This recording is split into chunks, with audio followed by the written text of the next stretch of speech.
ahoj, teď jsme dorazili zvenku s Beňou, tak se omlouvám, pokud budu trochu kašlat, ale zároveň jsme byli i pro balíčky z Temu u Mexika. Ještě vám chci ukázat z minulého Temu, mám třeba takovou roztomilou 8barevnou, myslím tušku, 8barevná, jo, to budu dávat od známé holčičce a mám i pro neteřinku. No, Beňa už zvědavě letí, bo myslí, že to je něco dobrého.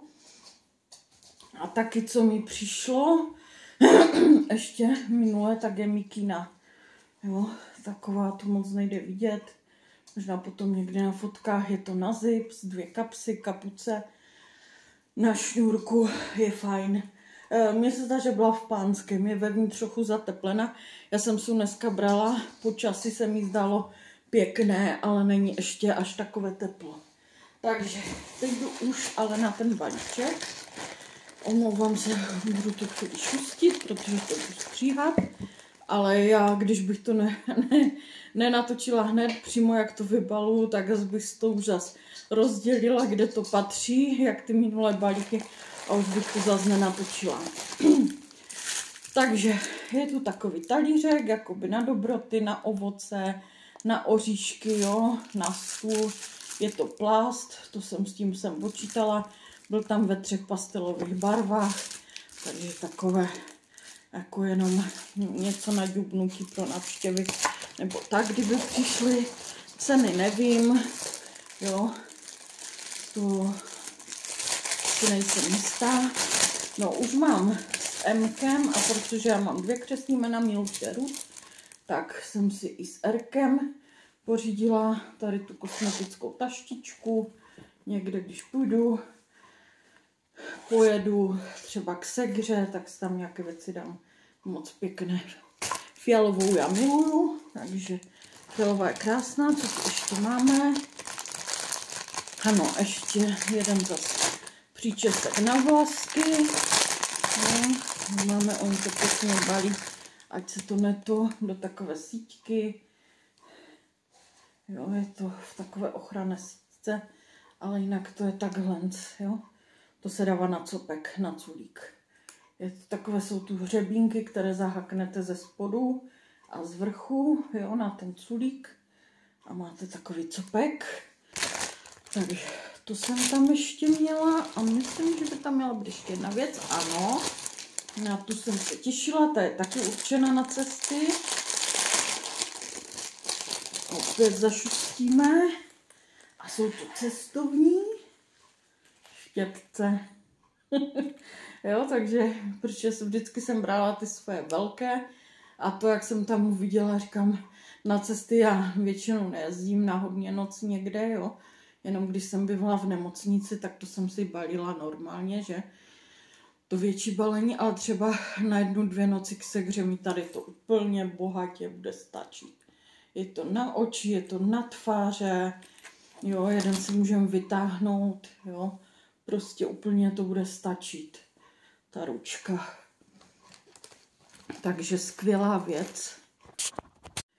Tak a v druhém balíčku, to jsem si na zkoušku vzala, já si sice, jo, ale my se lámou hodně nechty, sice si je lakuju, už zase to rychle odrůstá, ale na zkoušku tady mám nějaké lepidla na akrylové nechty a měly by tam být i někde nechty. Ale ještě tu mám něco jiného, to si hned rozstříhneme. Je to takový pořadač tušky, papírky a tak na stůl, jo. Nejlépe na psací stůl, ale já si to dám tady možná do bivaku na ten bílý stolek, právě co mám tež z toho Temu. Takže takhle je to, že od nejmenší po největší, tak to vidíte. Takže co tu máme dále?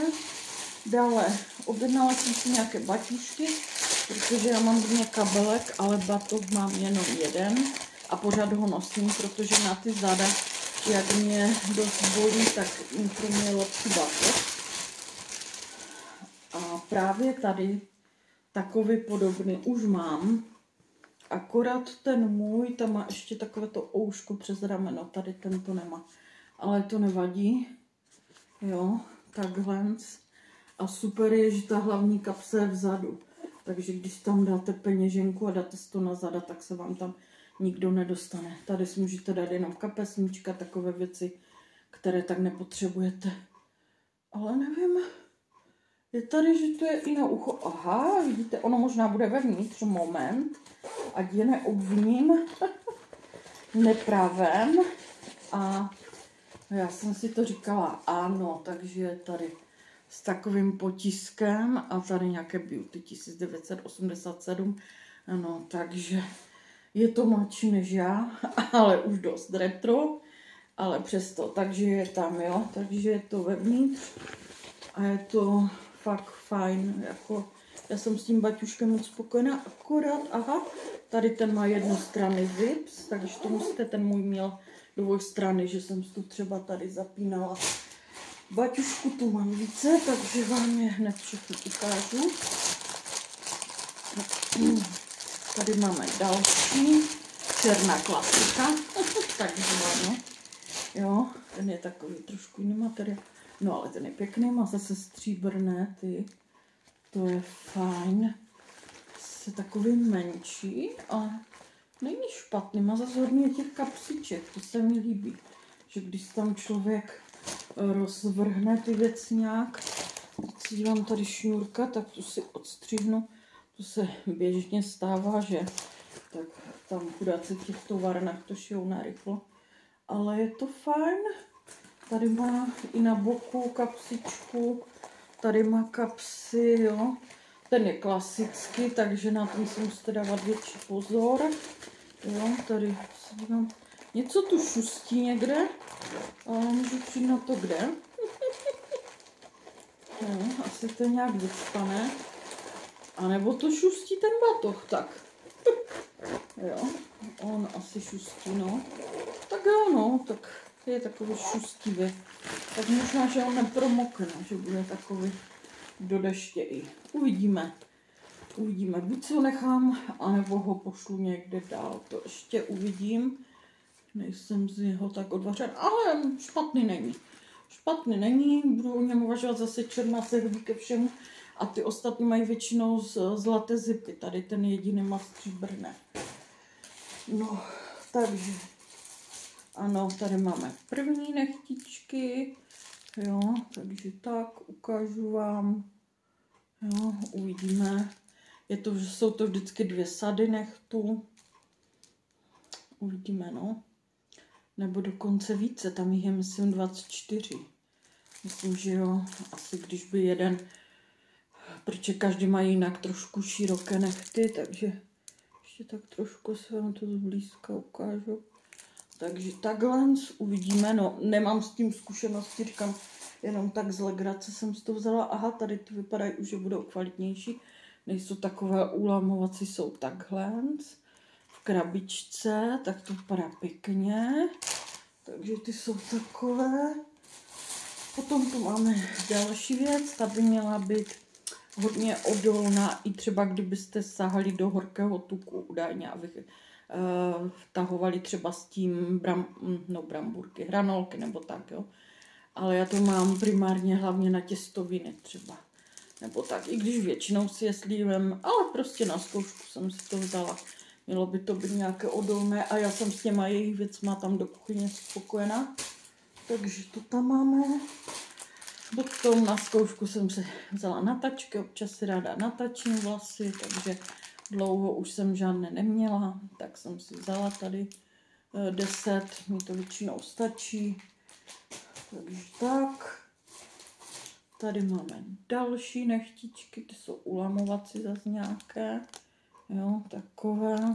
Mně se prostě líbí takové ty třpitivé.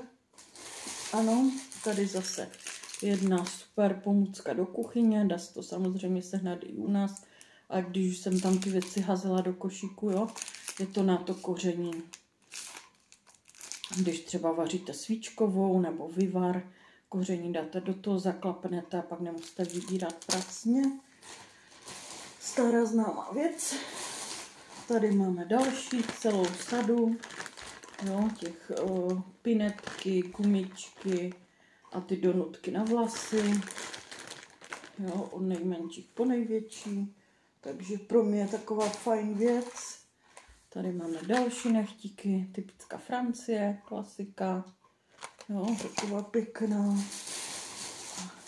Dívám se poslední věc a je to baťůžek. Prostě mi se tady ten styl líbí. Já ho mám totiž v černém už několik let a jsem s ním moc spokojená. Aha, ten má tu šňůrku tady hned zvlášť.